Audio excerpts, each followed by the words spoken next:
पुढचा बॉल यावेळेला load full toss अंकित गोळेवरती हल्ले ठोकला लगातारचा दुसरा 12 धावा धावफलकावरती कबड्डी पाहायला मिळतात।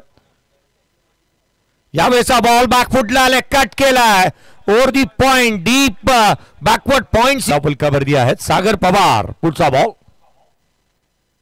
लोड फुल टॉस आडव्या बाटने ऑन साइडला केलाय आणखीन एक धमाका संकेत गाडगे सेट ऑन पारितोषिकाचा उल्लेख मी नुकताच करायला जातो जो होतो तिथे मात्र कारण प्रत्येक प्रेक्षक वर्गाला 100 रुपयाचा कॅश प्राइज दिला जाणार आहे।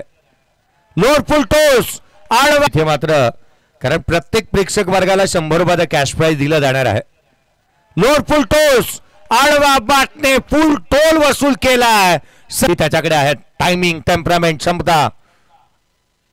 कमी गतीचा बॉल पुन्हा एकदा लपेटला ऑन साइडला पुल केला चेंडूला गुल केला त्याच्याकडे आहे टायमिंग टेम्परामेंट क्षमता।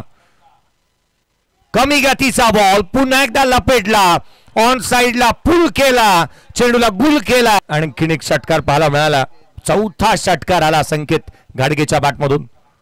पुन्हा एकदा लोअर फुल टॉस बॉल आणखीन एक यथेच धुलाई मैदानाच्या 25 ची आवश्यकता राहिली या मॅच मध्ये। पुढचाच बॉल हा फ्रॅकर चौथा लगातारचा